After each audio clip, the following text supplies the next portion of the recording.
Turkey, Pakistan ఎప్పటినుంచో మిత్ర దేశాలుగా ఉన్నాయి. ఇప్పుడు సౌదీ అరేబియా కూడా ఈ రక్షణ ఒప్పందంలో భాగస్వామిగా మారింది.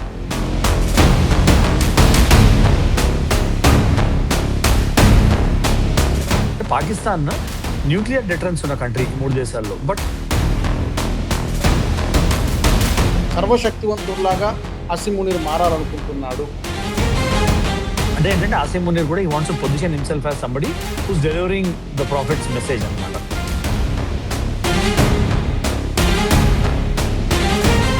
చైనా కావచ్చు, ఇటు పాకిస్తాన్ కావచ్చు, we're unlucky to have unreliable neighbours. నమస్తే. 3 ముస్లిం దేశాలు ఒకటయ్యాయి. గతంలో ఇస్లామిక్ నేటో ఏర్పాటు చేయడానికి ప్రయత్నం జరిగింది. ఇప్పుడు అలాంటి ప్రయత్నమే మరొకటి జరిగింది. పాకిస్తాన్, టర్కీ, సౌదీ అరేబియా కలిసి ఒక రక్షణ ఒప్పందాన్ని కుదుర్చుకున్నాయి. అదే మెక్కా జాయింట్ డిఫెన్స్ అగ్రిమెంట్.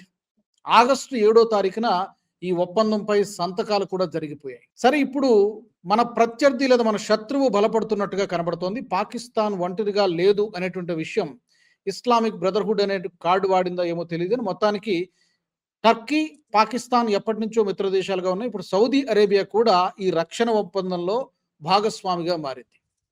మరి ఈ ఒప్పందం వలన భారతదేశానికి ఏమైనా ప్రమాదం ఉందా? ఎలాంటి సవాళ్లు ఎదురు కాబోతున్నాయి? ఈ మెక్కా జాయింట్ డిఫెన్స్ అగ్రిమెంట్ వలన, ఈ రక్షణ ఒప్పందం వలన ఏం జరగబోతోంది?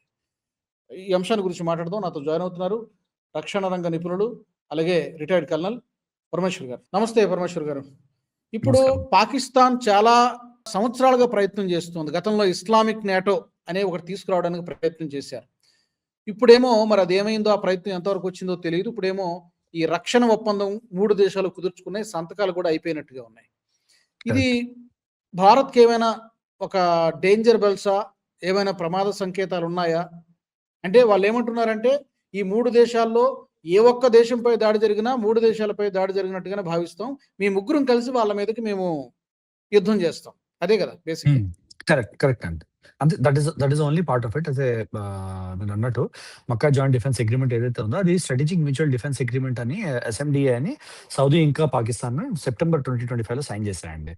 It's similar defensive agreement. ఆ డిఫెన్సివ్ అగ్రిమెంట్ లో ఏమైందంటే ఏ దేశం మీద అటాక్ అయినా కూడా మేము దాన్ని మా దేశం మీద అటాక్ అనే భావిస్తామని చెప్పి ప్యాక్ట్ రాస్తున్నారు. దాన్ని ఇప్పుడు ఎక్స్పాండ్ చేసి టర్కీని కూడా ఇంక్లూడ్ చేశారు, ట్రైపార్టైట్ చేశారు. Instead bilateral they made it tripartite agreement. That is only change. ఒకటి చెప్పాలంటే ఇది I don't see it as an aggressive alliance, it is a defensive alliance. Number 1 it is అంటే ఎందుకంటే ఏ కంట్రీకి అగేన్స్ట్ ఏం చేసింది కాదు. బట్ పాకిస్తాన్ వాళ్ళ attempt to strengthen their positioning in the Arab world. ఇది ఫస్ట్. This is one step towards that. And ఎందుకు పాకిస్తాన్, ఎందుకు టర్కీ, ఎందుకు సౌదీ అరేబియా అంటే Saudi Arabia has got oil power and money power. Turkey has got manufacturing power and drone power, and Pakistan has got military depth. So, and position, geopolitical position in terms of strength with India and China.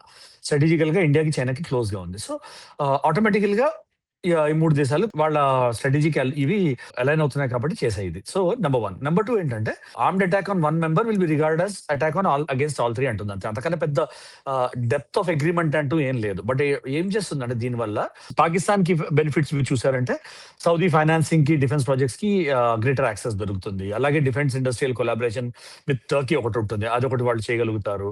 And obviously వాళ్ళు defence agreement ఉందన్నప్పుడు military drone and naval systems కి and access ఉన్న intelligence systems కి వాళ్ళకి access దొరుకుతుంది. So ఇది it adds an additional dimension in our Gulf outreach. అంటే మనము భారత్ థ్రెటన్ అవ్వాలా దీనివల్ల అంటే యాజ్ ఆఫ్ నో. దీన్ని ఒక యాడెడ్ డైమెన్షన్ లా చూస్తుంది భారత్ అని అడిగితే. ఏంటంటే భయపడక్కర్లేదు, ఎందుకంటే it is not aimed against any country. Like I said, defensive in nature.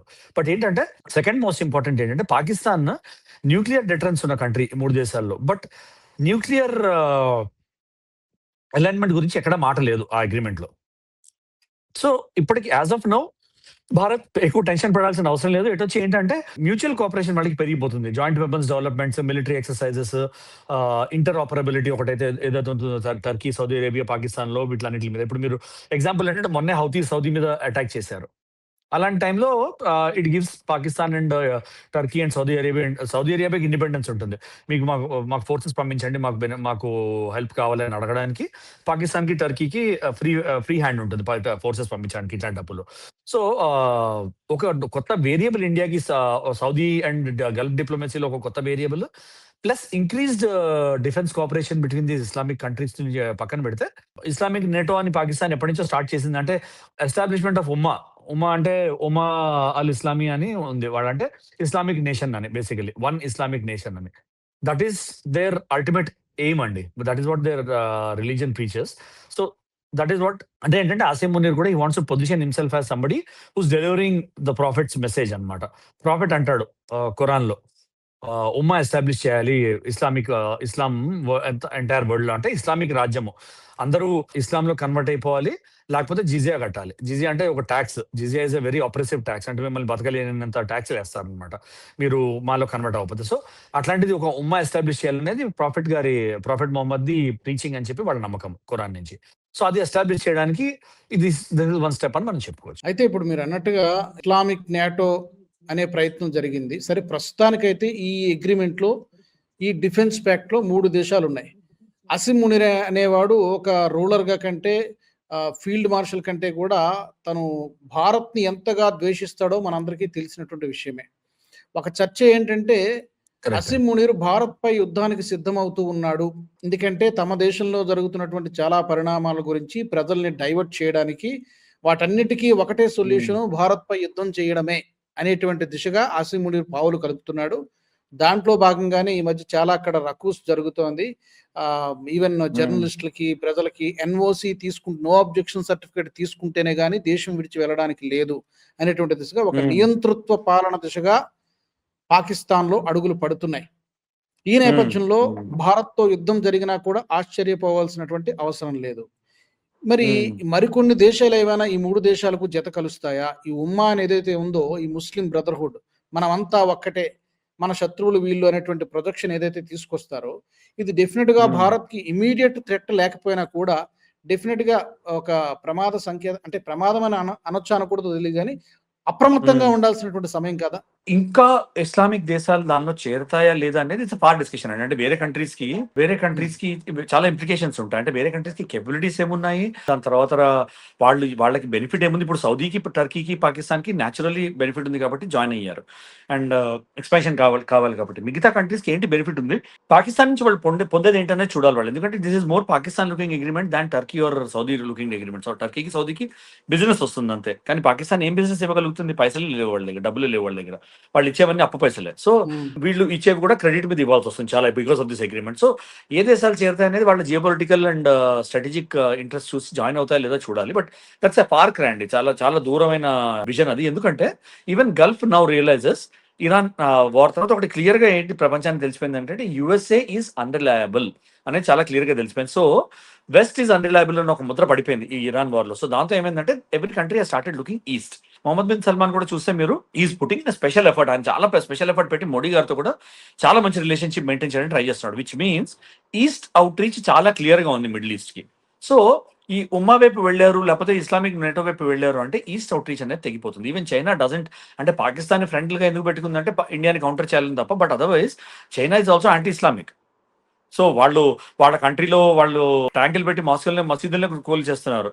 Concentration camps లో, వాళ్ళ ఈగూర్ ప్రావిన్స్ లో కాన్సన్ట్రేషన్ క్యాంప్స్ లో పడేశారు లక్షల మంది ముస్లిమ్స్ ని. అలాంటిది చైనా సపోర్టెడ్. సో ఈగూర్ ముస్లిమ్స్ ని కాన్సన్ట్రేషన్ క్యాంప్స్ లో పడేశారు, ట్యాంకులు పెట్టి వాళ్ళు మసీదులు కూల్చారు. సో అలాంటిది చైనా ఎందుకు సపోర్ట్ చేస్తుంది? చైనా కూడా ఊరుకుని ఉండదు ఇట్లాంటి పని చేశారు. ఎందుకంటే China entire trade comes from either Hormuz కానీ లేకపోతే లేటర్ మలకా కాబట్టి China is very dependent on the Gulf stability. So అది ఇస్లామిక్ ఉమ్మా వైపు వెళ్ళిందంటే మాత్రం చైనాకి చాలా పెద్ద రిస్క్. సో చైనా కూడా అలౌ చేయదు. సో గల్ఫ్ కంట్రీస్ కూడా తప్పిదం చేయవు, ఎందుకంటే ఇప్పుడు పెట్రోల్ డాలర్ మీద డిపెండెన్సీ ఉన్నది, ఇప్పుడు తగ్గుతోంది. పెట్రోల్ డాలర్ మీద రిలయబిలిటీ తగ్గుతుంది, అంటే ఎంటైర్ నేటో మీద రిలయబిలిటీ తగ్గింది. So they also have to look at Indian ocean as a ocean of opportunity and for the nuclear dimension east లో కావాలంటే ఎవరెవరి దగ్గర కావాలి? వాళ్ళు మిడిల్ ఈస్ట్ నుంచి ఈస్ట్ కి రావాలంటే రష్యా, చైనా, ఇండియా, పాకిస్తాన్. మనతో కోఆపరేషన్ లేకపోతే, మనలో ఏ కంట్రీతో అలైన్ అయినా కూడా మిగతా 3 కంట్రీలు వాళ్ళకి అగేన్స్ట్ వెళ్ళే ఛాన్స్ చాలా ఎక్కువ ఉంటుంది. సో ఏమవుతుంది, they will try to maintain a balance with all the countries అండి. So I don't foresee that Islam అనేది ఇస్లామిక్ ఉమ్మా అనేది కానీ లేకపోతే ఇస్లామిక్ నేటో అనేది అవ్వడం ఇంకా నాకు కనిపించట్లేదు. ఇన్స్టెబిలిటీ అయితే పవర్ బ్యాలెన్స్ లో వస్తుంది, but countries will figure out and realise అండి. అది పెద్ద ఇష్యూ ఏం కాదు. ఇది డిఫెన్సివ్ ప్యాక్ట్ కాబట్టి, న్యూక్లియర్ యాంగిల్ లేదు కాబట్టి I don't think we should be really worried about it. అయితే ఇప్పుడు ఈ అలయన్స్ తర్వాత అండ్ భారత్ కూడా ఏమైనా ఇలాంటి అలయన్సెస్ కుదుర్చుకోవాల్సినటువంటి అవసరం ఉందా? ఫర్ ఎగ్జాంపుల్ ఇజ్రాయెల్ ఇండియాకి ఏమైనా ఈ తరహా ఒప్పందం లాంటి కుదిరడానికి ఏమైనా అవకాశం ఉంటుందా? లేకపోతే ఏమైనా మనము కౌంటర్గా ఏమైనా చేయాల్సినటువంటి అవసరం ఉందా? లేదంటే ఆల్రెడీ మనం ప్రొటెక్షన్ షీల్డ్లోనే ఉన్నామా? మనకు ఉండాల్సినటువంటి ముందు జాగ్రత్త చర్యలన్నీ మనకు ఉన్నాయా? ఒకటి ఇంటర్నేషనల్ రిలేషన్స్ లో ఏంటంటే అండి, స్ట్రాటజిక్ రిలేషన్స్ లోను ఇంటర్నేషనల్ రిలేషన్స్ లో ఏంటంటే మీరు ఉన్న పొజిషన్ లో మీరు ఆగిపోయారంటే మీరు రిగ్రెస్ అవుతారు. సో కూర్చొని సాటిస్ఫై అవడానికి మనకి స్కోప్ లేదు, ఆ యాంగిల్ లేనే లేదు. సో మనం కౌంటర్ చేయడానికి ఏం చేయాలంటే, ఇజ్రాయెల్ తోటి ఆల్రెడీ చాలా డీప్ రిలేషన్షిప్ ఉంది మనకి. So that is not an issue. Israel ఇప్పటికి కూడా మాకు భారత ఒక ట్రూ ఫ్రెండ్ క్లియర్ గా అన్నారు. But what we will do in my view is, France, United States, UAE, Saudi Arabia, ఇంకా ఒమాన్ లాంటి కంట్రీస్ తోటి మనము మన రిలేషన్స్ ఇంకా డీపర్ చేసుకున్నామంటే మెల్లమెల్లగా ఈ ఉమ్మా థాట్ ఏదైతే ఉందో దాన్ని బ్రీచ్ చేయడం ఒకటి, ఈ ఎంజేడి ఏదైతే ఉందో దాన్ని కొంచెం బ్లంట్ చేయడానికి వైపు వెళ్తుంది. ఎందుకంటే UAE, Saudi Arabia and Oman closest neighbours వీళ్ళకి. సో ఏమవుతుందంటే UAE and Oman, Saudi Arabia is already involve there. Saudi అరేబియాతో మనకు కూడా మల్టిపుల్ అగ్రిమెంట్స్ ఉన్నాయి. సో చేస్తే ఏమవుతుందంటే Saudi Arabia will have to play with both of us, మనతోని పాకిస్తాన్ తోటి. That will be more than enough for us. And మన influence మనము పాకిస్తాన్ ఇన్ఫ్లుయెన్స్ పెరిగినా కూడా మన ఇన్ఫ్లుయెన్స్ తగ్గకుండా ఉంటుంది. So what I feel is, naval partnership మనము ఫ్రాన్స్ తోని, యునైటెడ్ స్టేట్స్ తోని, ఒమాన్ తోని, యుఏఈ తోని పెంచుతాము. Maybe even Saudi Arabia naval partnership పెంచి ఇండియన్ ఓషన్ లోను, అరేబియన్ సీలోను ఇందాక అన్నట్టు ఎక్సర్సైజ్ అవి ఇంటెన్సిఫై చేసి మిలిటరీ కోఆపరేషన్ అవి మనం పెంచుతామన్న ఉద్దేశం అండి. ఈ సౌదీ అరేబియాతో కూడా మనకి కొన్ని మంచి రిలేషన్సే ఉన్నాయి కొంతవరకు గత దశాబ్ద కాలంలో. ఇప్పుడు ఫర్ ఎగ్జాంపుల్ యుద్ధం లాంటి పరిస్థితి ఏమైనా తలెత్తితే టర్కీ ఎలాగో వాళ్ళ సైడే తీసుకుంటారు. ఎందుకంటే ఈ పహల్గామ్ అటాక్ టైంలో కానీ, అంతకు ముందు కానీ, ఈ కశ్మీర్ విషయంలో కానీ టర్కీ వెరీ క్లియర్, ఓపెన్ గానే చెప్తుంది, మీ వీఆర్ విత్ పాకిస్తాన్ అనేటువంటి ఇండికేషన్ ఎర్డోగన్ ఎప్పుడో చెప్పేశాడు. సౌదీ అరేబియా ఎటుంటుంది, ఎటుండే అవకాశం ఉంటుంది? భారత్ వైపు ఉంటుందా లేకపోతే పాకిస్తాన్ వైపు ఉంటుంది? ఎందుకంటే ఆల్రెడీ డిఫెన్స్ ప్యాక్ట్ కూడా ఈ మధ్యన ఇప్పుడు కుదిరింది కాబట్టి సౌదీ అరేబియా ఎటు నిలబడుతుంది? భారత్ కి సపోర్ట్ చేస్తుందా, పాకిస్తాన్ కి సపోర్ట్ చేస్తుందా, లేకపోతే న్యూట్రల్ గా ఉంటుందా? న్యూట్రల్ గా ఉండే అవకాశం లేదు. ఇప్పుడు కొత్త ఒప్పందం ప్రకారం అదే కదా. ఇప్పుడు ఈ మూడు దేశాలు ఇండియాతో అయిందంటే అదే అంటున్నారు కదండి. కరెక్ట్, మీరు అంటున్నది పాయింట్ అవుట్. అంటే అగ్రిమెంట్ వైజ్ మీరు అంటున్నది కరెక్టే. బట్ మీరు చూసారంటే ఇరాన్ వార్ అయినా కూడా పాకిస్తాన్ సౌదీ అరేబియాకి ఫోర్సెస్ పంపించలేదు. అలాగే ఇప్పుడు సౌదీ మీద హౌతీ రిబల్స్ అటాక్ అయింది, దానిలో కూడా పాకిస్తాన్ పంపించలేదు సౌదీ అరేబియాకి. ఎందుకంటే మళ్ళీ ఇంకో ఇస్లామిక్ కంట్రీకి అగేన్స్ట్ వెళ్ళినట్టు ఉంటుంది. సో ఆ టైంలో they will take a call. Ante it will be easier for them to send forces అనమాట. Not necessarily that they should take that stand. ఏమవుతుందంటే సౌదీ అరేబియాలో డైరెక్ట్ గా స్టాండ్ టర్కీ తోటి మనకి డిఫెన్స్ రిలేషన్స్ కానీ, బిజినెస్ రిలేషన్స్ కానీ చాలా ఎక్కువ లేవు. India's tourism to Turkey is only very high. అది దెబ్బతింది టర్కీ ఆ స్టాండ్ తీసుకున్నప్పటి నుంచి. అయితే ఇండియా సౌదీ అరేబియా రిలేషన్స్ మీరు చూసారంటే మన బయలాటరల్ రిలేషన్స్ లో మనకి ఆల్మోస్ట్ $42-43 బిలియన్ ట్రేడ్ ఎక్స్చేంజ్ ఉంది 2024-25 లో. అది it is crossed $50 billion in 25-26 reports వస్తున్నాయి. And maximum Saudis exports to India almost దానిలో మీరు చెప్పాలంటే $50 బిలియన్ లో ఐ థింక్ 60% సౌదీ ఎక్స్పోర్ట్స్ ఉంటాయి. సో అలాంటిది వాళ్ళ 60% exports, $30 billion $40 billion per year revenue ఇస్తున్న country India is a land of opportunity. అలాంటి ల్యాండ్ ఆఫ్ ఆపర్చునిటీ నుంచి వాళ్ళు దూరం వెళ్తారా అనేది it's a illogical decision it they make it అండి. And Mohammed bin Salman is a very modern, in spite of అంటే Islamic ruler అయినా కూడా is a very forward looking and modernistic ruler అండి. సో ఐ డోంట్ థింక్ అలాంటి stupid mistake Mohammed bin Salman చేయడు, Saudi Arabia చేయదని నా firm నమ్మకము. And that is what they have also shown. వాళ్ళు అప్పటి నుంచి చూపిస్తున్నది అదే. బయలాటరల్ రిలేషన్స్ ఇంకా స్ట్రెంథెన్ చేస్తున్నారు. అక్కడికి వెళ్ళి మనము యూఏఈ కాక సౌదీతో కూడా మనము స్ట్రాటజిక్ రిజర్వ్స్, ఆయిల్ రిజర్వ్స్ గురించి కూడా మాట్లాడుతున్నాం మనము. సో అలాంటప్పుడు మీరు ఇమాజిన్ చేసి చూసారంటే 2006-07 లో నుంచి ఇప్పుడు చూసామంటే ఫ్రమ్ $15 బిలియన్ to $50 బిలియన్ మన ట్రేడ్ పెరిగింది. Which means our relations have increased only. And వాళ్ళు సౌదీ చాలా క్లియర్ గా మనమే డిపెండ్ అయ్యి ఉన్నది ఏంటంటే ఈ పప్పులు, ధాన్యాలు, ఈ spices, machinery, iron steel products, organic chemicals. వాళ్ళ ఇండస్ట్రీ నడవడానికి chemical products, iron steel products India నుంచి తెప్పించుకుంటారు. వాళ్ళు వెహికల్స్ ఇండియా నుంచి తెప్పించుకుంటారు, కాస్ట్ తక్కువ ఉంటాయి కాబట్టి. సిరామిక్ ప్రొడక్ట్స్, క్లోతింగ్, ఇవన్నీ వాళ్ళు మన దగ్గర నుంచి తెప్పించుకుంటారు. సో మనం తెప్పించుకునేవి ఏంటి? Majorly oil, organic chemicals, plastics తెప్పించుకుంటాం వాళ్ళ దగ్గర నుంచి, ఫర్టిలైజర్స్. సో ఏమవుతుందంటే Saudi stands to lose more revenue if they get into a war with India. So I don't think Saudi will do that అండి. అయితే మీరు అన్నట్టుగా ఇప్పుడు ఇది ఇస్లామిక్ నేటోగా ట్రాన్స్ఫార్మ్ అవుతుందా లేదా అనేది ఇప్పుడు మనం చెప్పలేం. మరికొన్ని దేశాలు ఇందులో జాయిన్ అవుతావా లేదా అనేది మనం చెప్పలేం. As of now, scope లేదని అనుకుంటానండి నేను. యాజ్ ఆఫ్ నో స్కోప్ లేదు. అయితే టర్కీ నేటోలో కూడా ఉంది కదా, టర్కీ నేటోలో కూడా బాగా పార్ట్నర్ కదా. ఈ కొత్త డిఫెన్స్ ఫ్రేమ్ వర్క్ దీనిలో ఏర్పడడం వల్ల దీనికి ఏమైనా సిగ్నిఫికెన్స్ ఏమైనా ఉందా? నేటోలో కూడా వాళ్ళు ఉన్నారు. ఏం లేదండి, దీనివల్ల పెద్ద డిఫరెన్స్ ఏమి ఉండదు. Turkey will play with NATO also, Turkey will play with this MJDA also. అంతకన్నా పెద్ద నేటో కమిట్మెంట్స్ నేటోవి అండ్ ఎంజేడిఏ కమిట్మెంట్స్ ఎంజేడిఏవి. అంటే నేటో కమిట్మెంట్స్ ఏమవుతుందంటే Turkey is obligated to give western forces a military base. So US forces కి military bases అవి ఇచ్చింది ఆ నేటో దాని ఆబ్లిగేషన్ వల్ల. బట్ దానికి ఈ ఎంజేడిఏ ప్యాక్ట్ కి పెద్ద సంబంధం ఏం లేదు, ఎందుకంటే both Pakistan and Saudi Arabia are also friendly with NATO. So దానిలో పెద్ద డిఫరెన్స్, దానిలో పెద్ద ఎవరికి వచ్చిన అడ్వాంటేజ్ కానీ ఎవరికైనా వచ్చిన డిసడ్వాంటేజ్ కానీ లేకపోతే డిసగ్రిమెంట్స్ కానీ ఏమీ లేవండి. అయితే ఒక మేజర్ హ్యాపెనింగ్ ఏదో జరగబోతుంది పాకిస్తాన్ లో. లైక్ ఆ ఉన్న 4 స్టేట్స్ ని 9 స్టేట్స్ గా, ప్రావిన్స్ లాగా 9 ప్రావిన్స్ లాగా డివైడ్ చేద్దామని అనుకుంటున్నాడు అసీం మునీర్. ఈవెన్ మొత్తం ఒక కింగ్ రూల్ ఎలా ఉంటుందో, ఒక మిలిటరీ రూలింగ్ ఎలా ఉంటుందో, ఎప్పుడు వాళ్ళు మిలిటరీ రూలింగ్ లోనే ఉంటారు అనుకోండి అన్అఫిషియల్ గా, అఫీషియల్ గానే దేశం మొత్తాన్ని తన కంట్రోల్లోకి తీసుకునేటట్టు సూపర్ ప్రెసిడెంట్ లాగాను లేకపోతే ఇంకేదో సర్వశక్తివంతుడిలాగా అసీం మునీర్ మారాలనుకుంటున్నాడు. తద్వారా ఇండియా మీద ఏదో పెద్దగా ఒక దుస్సాహసం చేయడానికి పాకిస్తాన్ ప్రిపేర్ అవుతోంది అనేటువంటి ఒక వర్షన్ వినబడుతోంది. అది 2 నెలలు పడుతుందా 3 నెలలు పడుతుందా తెలియదు. But something is going on in Pakistan. దాంట్లో భాగంగానే ఏవో చాలా జరుగుతున్నాయనేటువంటి ఒక థియరీ నడుస్తుంది. ఈ థియరీస్ ని పాకిస్తాన్ ఉన్నంత వరకు ఈ థియరీస్ మనం నెగెక్ట్ చేయలేమండి. We have to imagine the worst and prepare for the worst. అది ఒక అన్రిటన్ మ్యాక్సిమ్ ఇండియన్ ఆర్మీలో కూడా, ఇండియన్ డిఫెన్స్ ఫోర్సెస్ లో కూడా ప్రిపేర్ ఫర్ ద వర్స్ట్ అనేది ఒక మ్యాక్సిమ్ ఉంటుంది. అంటే prepare for the worst and we have unfortunate గా ఏంటంటే మనకి అన్రిలయబుల్ నేబర్స్ ఉన్నారు. బంగ్లాదేశ్ కావచ్చు, ఇటు చైనా కావచ్చు, ఇటు పాకిస్తాన్ కావచ్చు. We're unlucky to have unreliable neighbours. అలాంటి అన్రిలయబుల్ నేబర్స్ ఉన్నప్పుడు మనం ఏం చేయాలంటే వర్స్ట్ కేస్ సినారియో అంటే మనకు ఆల్రెడీ చాలా మంది మాట్లాడారు కూడా, ఎన్ఎస్ఏ గారు కూడా మాట్లాడారు. ఇదివరకు మా సిడిఎస్ బిపిన్ రావత్ గారు కూడా 2.5 ఫ్రంట్ వార్ అన్నారు. నేను 3.5 ఫ్రంట్ వార్ అంటాను. Bangladesh, China, Pakistan and internal enemies 3.5 fronts ఉన్నాయి మనకి. ఆ 3.5 ఫ్రంట్స్ మనం యుద్ధం చేయడానికి ప్రిపేర్ అవ్వాలి ఫ్యూచర్ లో. అలా ప్రిపేర్ అవ్వకపోతే మాత్రం we will be in a very bad position. So all of preparations, మన ప్రిపరేషన్స్ కూడా అటువైపు ఏమయ్యే ఉంటాయి. సో అలాంటిది మనం we have to imagine the worst and prepare for the worst అండి. అండ్ పాకిస్తాన్ ఇంకో దురాగతం చేస్తుందంటే, పాకిస్తాన్ అన్ఫార్చునేట్ గా ఉపమానం కుక్కలకి అవమానం కానీ కుక్కతో ఒక వంకర అంటారు. అలాంటిది పాకిస్తాన్ బుద్ధి. కుక్కల్ని అవమానించదలుచుకోలేదు కానీ నేను, బట్ పాకిస్తాన్ బుద్ధి అలాంటిది. ఎంత ఎలకతోలు తెచ్చిన ఎంతగా తోమినా నలుపు నలుపే కానీ తెలుపు రాదు అంటారు కదా, అట్లా పాకిస్తాన్ బుద్ధి అలాంటిది. సో వాళ్ళు ఒకసారి దెబ్బతింటారు, మళ్ళీ వెనక్కి వెళ్తారు, మళ్ళీ చూస్తారు, మళ్ళీ ఇంకో కుట్రేస్తారు, మళ్ళీ ఇంకో కుట్రేసి మళ్ళీ ఇంకోతో చేస్తారు. సో పాకిస్తాన్ మళ్ళీ ఇంకోటితో ప్లాన్ చేస్తుందని చూడడం మాత్రం మ్యాండేటరీ అండి మనకి. మనం అది మనం డిస్కౌంట్ చేయకూడదు ఎప్పుడు.